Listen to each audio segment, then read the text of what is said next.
Metric ton খাবার আমরা কিনেছি, তার সবগুলো এসে পৌঁছায়নি। যেগুলো এসেছে আমরা সেগুলো আজকে কাজ শেষ করছি। এখানে প্রায় 2000 স্বেচ্ছাসেবক এসেছেন। এর মধ্যে ঢাকা বিশ্ববিদ্যালয়ের প্রফেসর আছেন, আমি ব্যক্তিগতভাবে দেখেছি, চিনেছি।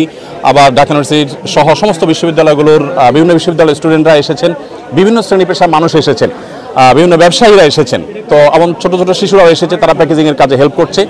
আমাদের ইতিমধ্যে 5-7টি গাড়ি ইতিমধ্যে স্পটে পৌঁছে গেছে এবং মহিপালে বাংলাদেশ সেনাবাহিনীর যে ক্যাম্প, সেখানে আমরা আজকে সকালে 2 ট্রাক মালামাল হস্তান্তর করেছি, আর 3 ট্রাক গত রাতে চলে গেছে।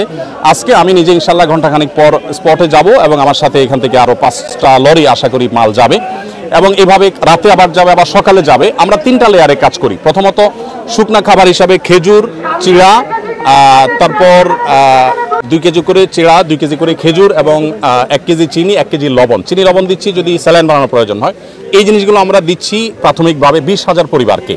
আর 40,000 পরিবারের জন্য 10 কেজি করে চাল, 2 লিটার সয়াবিন তেল, 2 কেজি মসুর ডাল এবং 1 কেজি লবণ, 1 কেজি চিনি দিচ্ছি। সেক্ষেত্রে আমরা হয়তো নগদ কিছু টাকা দিব যাতে করে তারা কিনে নিতে পারে। এটা হলো দ্বিতীয় লেয়ার, অর্থাৎ এখনও রান্না করার পরিস্থিতি নেই, আমরা শুকনা খাবার দিচ্ছি। খেজুর 4-5টা খেলে খাবারের কাজ হয়ে যায়। সেই সাথে আমরা একটু পানি শুকোতে শুরু করলে কাল বা পরশু সকাল থেকে আমরা চাল ডাল সহ ভারী খাবার দেব। এরপর তারা যখন ঘরবাড়িতে যাবেন তখন আমরা 25 কেজি করে চাল ইনশাআল্লাহ আশা করছি যে আমরা 20,000 পরিবারকে দেব। এরপরে 4th লেয়ারে গিয়ে আমরা 4,000 পরিবারকে ঘর বানিয়ে দেওয়ার প্ল্যান করেছি। পরিপূর্ণ ঘর বানাতে না পারলেও 4 বান করে টিন এবং কিছু নগদ টাকা 10 বা 20,000 টাকা, যেটি আমাদের সুযোগ হয় আমরা এটা দেবো। এখনও পর্যন্ত আমাদের কাছে ফান্ড এসে সব পৌঁছায়নি। আলহামদুলিল্লাহ গত 24 ঘন্টার ভিতরে প্রায় 3 লক্ষ মানুষ আমাদেরকে অনলাইনে ডোনেশন করেছেন। এর ভিতরে 1 টাকা, 5 টাকা, 10 টাকা সব রকমের আছে। এই সর্বসাধারণের দানের টাকা আলহামদুলিল্লাহ কাজগুলো চলছে। আমরা সিলেটের বন্যা 22-এর বন্যায় প্রায় 18 কোটি টাকা আমরা খরচ করেছি এবং এর মধ্যে 1000 মেট্রিক টন খাবার ছিল, 1000 ঘর নির্মাণ করেছি, 1000 কৃষককে আমরা 5,000 করে টাকা দিয়েছি। তো আলহামদুলিল্লাহ এবার আমরা আশা করছি যে সেটা আরও ব্যাপকভাবে করব, কারণ বন্যা পরিস্থিতি অত্যন্ত ভয়াবহ।